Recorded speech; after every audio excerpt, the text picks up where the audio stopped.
Welcome to the Safari Mission Podcast.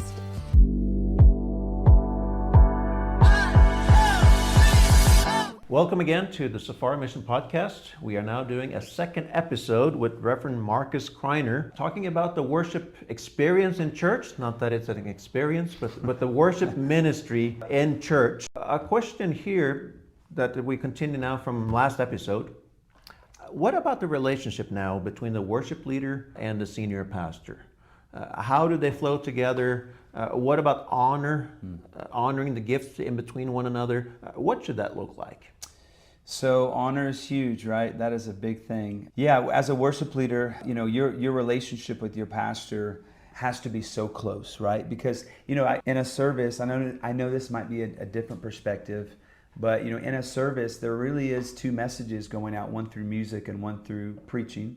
Again, I'm not saying you need to preach when you lead worship. Don't do that.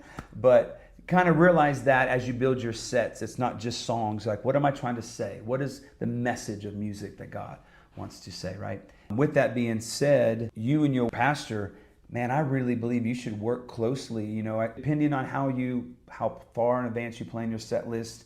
But at least, if Sunday's coming, get with your pastor or senior pastor, get with your worship pastor, talk about Sunday. What's in your heart as the pastor? Share your heart. Or maybe you don't even know, but let's just start having the conversation and pray together. It doesn't have to be long, right? But just, or get an agreement and just get, going after the same thing, When two or more come in agreement, right? And we're just coming together and sharing your heart about service and just developing that relationship. And sometimes it's going to have to be developed.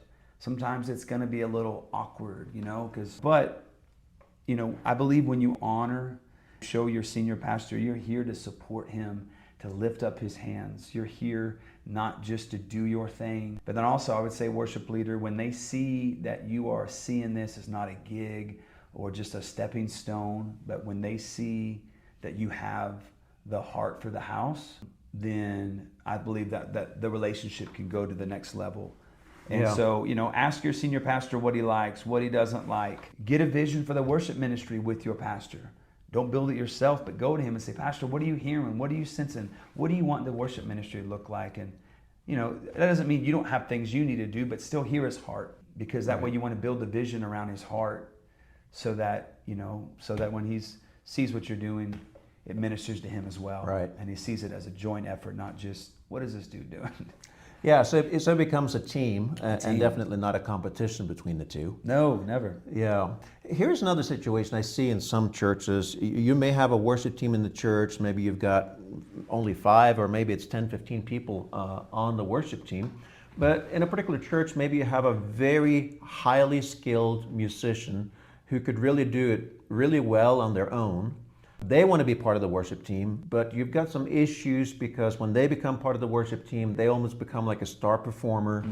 How do you handle a situation like that? So again, make the vision plain, right? Write it down. When people join the team, I'm communicating to them, okay, I'm so glad that God has put it on your heart to be a part of this team, right?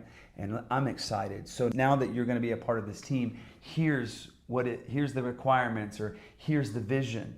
Right? So if people ever, I sense that person is, I'm not saying you need to have a conversation every single time or moment, but, if you realize someone is not submitting to the vision, then you have to have that conversation.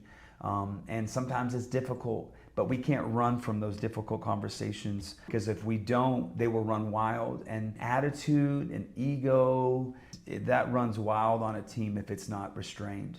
The Bible says in Proverbs, it says, get rid of the scoffer and contention will cease. In other words, it's like, so many times we pastors will put people up there based out of need. Yes. And they're gifted. They probably have a call in their life, but they still have some, again, no one's perfect, but you realize, what, I think it might be good for this person to set a little bit longer, and be okay with that. But that's why having a vision is so important, so that as you're building this and you see things that are getting out of vision, you can handle that and be like, hey, listen, remember, this is what we're doing. Remember, this is it. And point people back to the vision, not just to you, like, hey, no, I don't like what you're doing. No, I don't like that, because remember, this is what we're going after. that way we're running as we're building. We're all building for the same thing. And so this is not a place for egos, attitudes. We're patient, we're long-suffering, but those things do not last long on the platform. Right. Because we're here for God to flow. And, I love people, but I love the presence of God more. Right. And if people are just difficult, don't see this as a privilege. If they show up when they want to show up, treat it as then they can sit in the seat, because we want. You said something there I really like, and that's learning how to have those difficult conversations and not shying away from the difficult conversation, and that goes with all areas of life. Yes. Whether it's with your next door neighbor, or you're a senior pastor, or you're an usher captain having to deal with people. People need to be dealt with. We know we go so much further in life if we learn how to not confront in a bad way, but confrontation is good when done right. Yes. And having those difficult conversations. Yes. In love, right? But still have the conversation. If somebody's has an attitude, or they're late and they're just, not taking this seriously, love them enough to sit them down and be like, we need to talk about this. Right. Because if not, then they will build the standard for your ministry. Right. And you can't raise the standard without having conversations. Absolutely. So absolutely. Excellent. We got some people out there that are having some questions about what is worship, what is praise, what's the difference between them? Is it just a fast song? Is it just a slow song? And what's the purpose of each? So, that is an interesting question. We know it's not just, worship is not 3 fast songs, 2 slow songs, right? Praise, we consider them the fast songs, and worship the slow songs, but I can still worship on a fast song. I can still praise on a slow song. I do believe, though, I enjoy sometimes I sense, in services, I do enjoy starting with faster songs, because I think it can help break the ground up a little bit, if that makes sense. It can kind of help, and I hate to use this natural word, but sometimes you can just kind of help get people moving a little bit, get people clapping a little bit. Some of those natural things can really open them up. Right. And so the praise songs can really be a great moment to kind of get people going in a certain direction, so that when you're trying to shift gears to a more reverent moment, or a more like what we'd say, just a holy moment. I mean, not holy moment, but just like a moment where it's a more of a reflection moment, a worship moment, as we call. If you've kind of already went up the mountain with these powerful praise songs and made faith, joyful declarations, as you come down, I've realized the response and the connection, it's easier. Sometimes if you start with just slow music on a Sunday morning, then it can take a lot longer to get people engaged. And I think sometimes songs are like tools.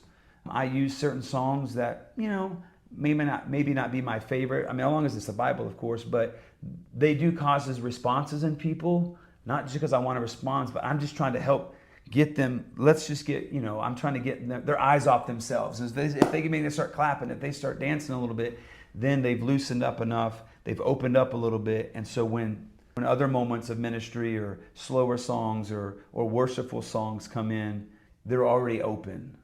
I'm just trying to think, here's the service, and I know where I'm wanting to take them, and where I know the last song we're going to get there. And I've just seen over the years, it's much easier if we can open them up before we get there, so that when we get there, they're ready, right, to receive. Excellent. Let's say you just came into a church. They don't have a worship leader. We got 500 members here. We really need somebody. What do? We go through the pews. We find somebody and just put them on stage. What's the process? What are we looking for? We're looking for a worship leader here. Well, one, obviously, like let's say if you held auditions, like, hey, we're looking to build a worship team. If you're interested, sign up in the foyer, right? And so you go through those people. One, hold an audition. It doesn't mean we're looking for like the CC wine invoices or, but if, there needs to be a gifting. And we want great hearts, but we need people that can sing, right? We're looking for perfection, but we need people that can sing and they can play in time. And so once you get these people, again, before we just throw them up there on the stage, give them a mic and tell them to say something, we need to pour into these people. We need to let them show themselves faithful in rehearsals. Hey, we have rehearsals every week, and not be in a rush, because we keep our eyes on, especially in America, that you look at church, and if you don't have this huge, awesome worship team and this great, huge LED wall, and if you don't have all these things, then who are you? And it's like, no, man, we could just get up there and sing, and God could come. So it's better to start with one guitar and a voice and build slowly from there. Absolutely. I think if you build too much, come on, what do we always say? It's a sprint, not a did I get that backwards? A marathon, not a sprint. Yeah, it's a marathon, thank you, not a sprint. Like, we're building something. Yeah. And so I would just start with some faithful voices, a guitar. Okay, let's add, because when you add people, you're adding problems. That doesn't mean people are problems, but now people got to show up on time, and now you got to deal. So I would start with building a foundation first of telling the people why before we just throw them up there. Yes, we want to use them, but pour into them as much as you can. We're not looking for perfection, but pour into them about why we're doing this, so that we don't need everyone up there. We need the right people. Yeah, excellent. We've been together now for 2 episodes talking about worship. We're here with Reverend Marcus Criner. You've written a book, Lift the Room. You hold worship seminars all over the globe, really, and you do have a website. Yeah, marcuscriner.com. Super simple. You can just Google it to pull up. Obviously on Instagram, Marcus Criner, Facebook, Marcus Criner. And that way you can get resources. There's a book on there you can purchase. We're about to put a lot of Lift the Room on video. I just want to make it for a resource in case I can't get to a church. Again, not that we know everything, but if it can help be a blessing, like these podcasts, people can listen to it, or your podcast and get encouraged. We're going to put this out there for people to use. So we encourage you, go to marcuscriner.com. Been here in East Africa for a couple, 3 weeks in Uganda, Tanzania, now here in Nairobi, and it's been a tremendous blessing. This week we've had 27 churches represented with their worship leaders, and it's been a tremendous time with a lot of great feedback. So if you want more, you go to marcuscriner.com. Yep. God bless you, and thank you as well, Marcus, for coming and being a blessing to the people here. Amen. We appreciate it. It's been an honor. Thank you so much for tuning in, and we will see you again next Saturday.